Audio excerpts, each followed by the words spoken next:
Perhaps you have heard of the actor, the famous actor, Ryan Gosling. He's in a lot of things. He was in Barbie, he was in Blade Runner 2049, he was in the awesome movie Drive in the 2010s, and he's pretty much great in everything. He's really smart in the roles that he chooses, and so now he is in a movie called Project Hail Mary. It is an adaptation of a Andy Weir book. If you don't know who Andy Weir is, he also wrote The Martian, a movie that also got a film adaptation. So let's talk about Project Hail Mary and what I think of it.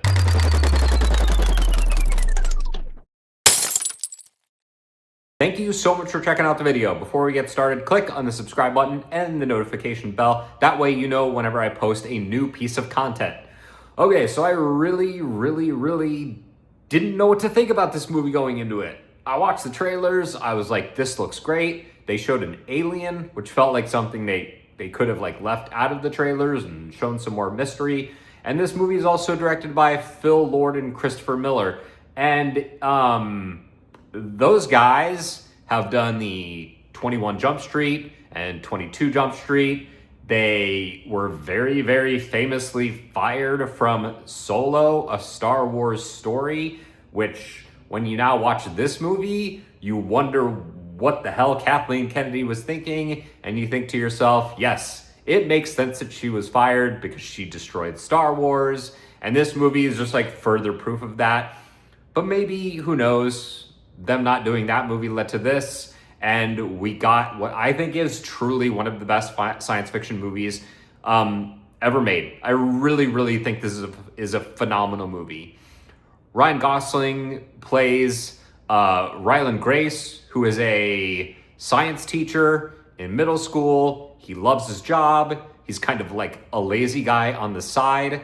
And he gets, of course, recruited by NASA and science people to go on this journey into space and save the planet. Now, what are we saving the planet from in this instance? We're saving it from a belt that is connected to the sun, and it is like removing all of the sun of its energy. And so as the sun is slowly starting to dim, scientists and smart people come to the realization that over the course of the next several decades, the Earth is going to have a significant drop in temperature because the sun is losing its heat, and we are all going to starve, perish, die. And so we don't want that. So scientists are like, we need to figure something out. So the story is this guy who is, I would guess, very Peter Parker, Spider-Man 2, brilliant but lazy. He just wakes up on this ship. The movie just opens with him in space on this ship. He has no idea what's going on. His extremities are not quite working as advertised. His brain is clearly like in a state of constant malfunction. And he wakes up and he's trying to figure out what's going on. And that's just kind of how the movie starts. And from there, we get some jumps back in time where we see his life on Earth as he's being involved in this science stuff to try and like discover what's happening and if there's a way to possibly save the planet from this destructive space force. And then we have him in the present time as he's on this spaceship, figuring out why he's there, what his purpose is. And then the aforementioned alien is brought into the picture. He nicknames the alien Rocky. There's lots of references to Rocky Balboa throughout the film. There's references to his wife, Adrian. And his relationship with this extraterrestrial drives the entire movie. All of it hinges on that. The relationships that he has in the past with his human counterparts is also very important to the movie. I appreciate that it does play that up and stress the importance of those relationships in Ryland Grace's life.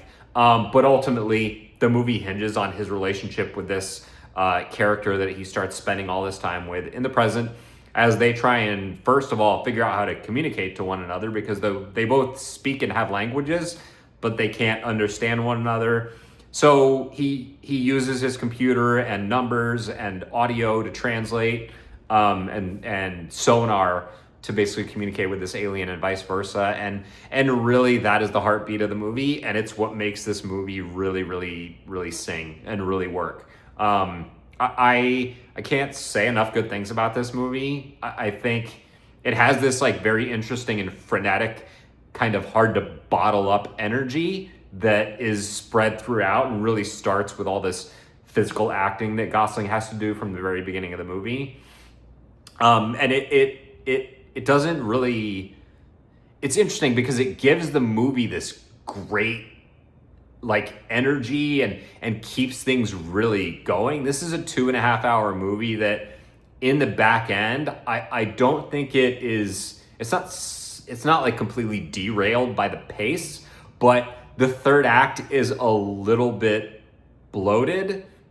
It just starts to get to the point where it's like, all right, I feel like this might be getting a little bit too long, but then it kind of backs off and the movie wraps up with what I think is really a tremendous ending. It's tough to take a genre movie like this and end it in a way that feels satisfying. And ultimately, I think this movie ends as a complete friggin' home run.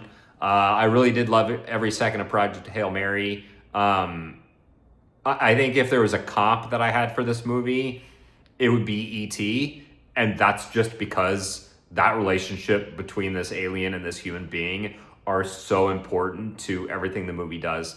It's warm, it's friendly, it's funny, it's heartfelt. It's one of those movies that's just about everything. You know, it's about life, it's about death, it's about relationship and grief and moving on and sacrifice. It tackles pretty much the gamut of human emotions. And I think that's also what makes this movie truly great. So I loved it. Project Hail Mary, huge fan. I think this might end up being my favorite movie of the year. It certainly is so far, and I loved it. So let me know what you think in the comments. Am I completely off base? Is this movie bad? I'll argue in the comments with you because you're wrong. But yeah, thanks for watching, and I will see you next Saturday at 9 a.m. You can follow me on social medias. I am in the process of moving across the country from California to the free state of Florida. I will continue to post these at the same time. It'll just be 12 o'clock Eastern time, 9 o'clock Pacific. I might specify that moving forward, but that is coming. So you'll see me doing some shooting and filming these videos in some different looking places as I hit the road and move to the other side of the country. So that's it. Let me know what you think in the comments, and I will see you next Saturday, same time as always at 9 a.m.